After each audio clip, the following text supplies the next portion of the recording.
So the Hindi vocabulary में हमारा first word है आज का, that is foolhardy. Foolhardy में फूल आ रहा है। फूल का मतलब क्या होता है? बेवकूफ़, फुलिश, है ना, दिमाग नहीं है जिसके पास। तो फूल हार्डी का मतलब होता है एक ऐसा व्यक्ति जो रेकलेसली और थॉटलेसली बोल्ड है। बेसिकली बिना सोचे समझे कार्य करता है, बस फुदक जाता है करने के लिए, परिणाम की चिंता नहीं करता है, बस कर देता है। सो बेसिकली एक तरीके से वो इंसान क्या है? इम्पल्सिव है वो इंसान, आप बोल सकते हैं ऐसे इंसान को। अनप्रडिक्टेबल है वो इंसान, आप बोल सकते हो। रेकलेस और केयरलेस तो आप बोल ही सकते हैं। आप इसके लिए क्लमसी कह सकते हो, कर्सरी कह सकते हैं, ठीक है जी। प्रिकेरियस कह सकते हैं। हमारा जो नेक्स्ट वर्ड है आज का, that is staff of. It's not a word, it's a phrasal verb.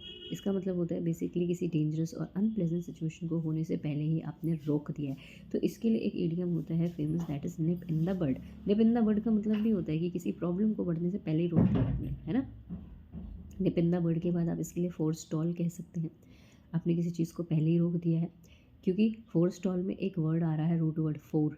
Four का मतलब बिफोर होता है और स्टॉल का मतलब रोक देना। तो फोर स्टॉल का मतलब क्या हो गया? पहले ही रोक दिया है किसी चीज़ को। सो फोर स्टॉल कह सकते हैं आप इसके लिए।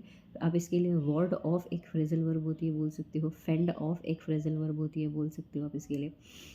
आप इसके लिए बोल सकते हैं एक तरीके से प्रिवेंट कह सकते हो, चेक कह सकते हो, कंटेन कह सकते हो।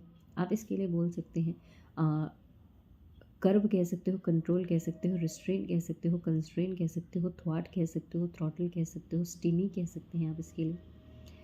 अब इसके लिए कह सकते हो बैन कह सकते हो, बार कह सकते हो, ऑक्ल्यूड कह सकते हो, प्रिस्क्राइब कह सकते हो, ब्लॉक कह सकते हो, प्रोहिबिट कह सकते हो, इनहिबिट कह सकते हो, इम्पीड कह सकते हो, ऑब्स्ट्रक्ट कह सकते हो, डेटर कह सकते हो, प्रिक्ल्यूड कह सकते हो, ऑब्विएट कह सकते हो, एनकम्बर कह सकते हैं आप इसके लिए।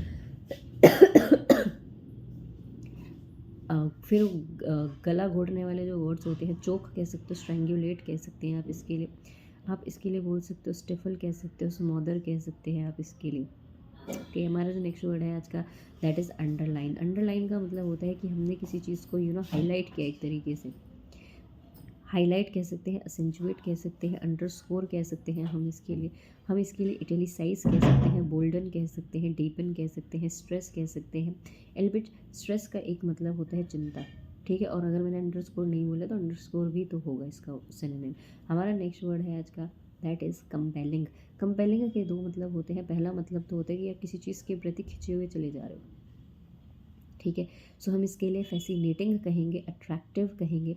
आप इसके लिए बी गाइलिंग कहेंगे, बी विचिंग कहेंगे, मिसमराइजिंग कहेंगे, कैप्टिवेटिंग कहेंगे, अलियोरिंग कहेंगे, लियोरिंग कहेंगे। आप इसके लिए बोल सकते हो पेनचेंटिंग कहेंगे, एक तरीके से एंटाइसिंग कहेंगे, खींचे चले जा रहे हो। आप इसके लिए बोल सकते हो एक तरीके से टिटिलिएटिंग कहेंगे, मिसमराइजिंग कहेंगे, आप सेडक्टिव कहेंगे, एब्जॉर्बिंग कहेंगे, अपीलिंग कहेंगे आप इसके लिए, और मैग्नेटिक कहेंगे, हिप्नोटिक कहेंगे, रिवेटिंग कहेंगे आप इसके लिए, और कैरिज्मेटिक बोलेंगे आप इसके लिए। सेडक्टिव एक वर्ड होता है, वो भी बोल सकते हैं आप इसके लिए, ठीक है। एब्जॉर्बिंग कहेंगे, ठीक है, ये भी बोलेंगे।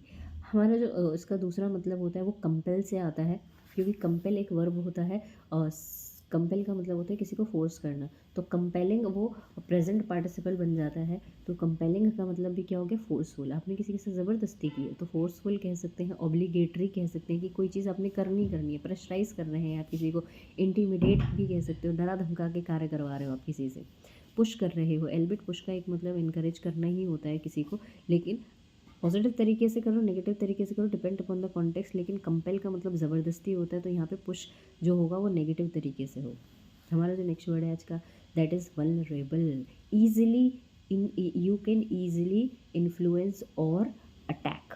बेसिकली ईजिली अटैक कर सकता है कोई इंसान आपके ऊपर, या फिर आपको ईजिली कोई इन्फ्लुएंस कर सकता है, बहला फुसला सकता है। आप इतने ज़्यादा वीक है बेसिकली, क्योंकि कोई इंसान किसी को इन्फ्लुएंस तभी कर पाता है जब वो वीक होता है, कमज़ोर होता है। सो बेसिकली वल्नरेबल हैं आप, खतरे में हैं आप, जल्दी से खतरे में पड़ सकते हैं आप। सो बेसिकली हम इसके लिए वीक कह सकते हैं, प्रोन टू कह सकते हैं, ससेप्टेबल कह सकते हैं, एट रिस्क कह सकते हैं, एट स्टेक कह सकते हैं हम इसके लिए। अब जब आप वीक हैं तो एक तरीके से कमज़ोरी हुए हैं, तो एक फ्रेज़ होता है सिटिंग डक। सिटिंग डक भी आप इसके लिए बोल सकते हैं। फिर कोई चीज़ जब आसानी से किसी के ऊपर अटैक हो सकता है या वो टूट सकती है क्योंकि वो वल्नरेबल है, तो आप इसके लिए फ्रेजाइल के जितने भी सिनोनिम्स उस वर्ड के साथ जाएंगे, तो आप इसके लिए फ्रेजाइल कहेंगे। आप इसके लिए और क्या बोलेंगे, फाइन कहेंगे, एगशेल कहेंगे, डायंटी कहेंगे आप इसके लिए। आप इसके लिए बोल सकते हो एक तरीके से कोई चीज़ जो है और क्या बोल सकते हो इसके लिए, फ्रेजाइल के और क्या क्या सिनोनिम्स होंगे, हाँ ईजिली ब्रेकेबल कह सकते हो, स्मैशेबल बोल सकते हैं आप इसके लिए। ओके, हमारा जो नेक्स्ट वर्ड है आज का दैट इज़ ओनस। ओनस का मतलब होता है एक तरीके की रिस्पॉन्सिबिलिटी, दायित्व जो आपको करना है। तो रिस्पॉन्सिबिलिटी कह सकते हैं, बर्डन कह सकते हैं, ड्यूटी कह सकते हैं, ऑब्लिगेशन कह सकते हैं, लाइबिलिटी कह सकते हैं कि वो चीज़ आपको करनी ही करनी है। हमारा नेक्स्ट वर्ड है आज का दैट इज़ रिलाई ऑन, निर्भर करना किसी के ऊपर, डिपेंड करना। तो डिपेंड ऑन कह सकते हैं, काउंट ऑन कह सकते हैं, बैंक ऑन कह सकते हैं हम इसके लिए, हिंज ऑन कह सकते हैं हम इसके लिए। ओके,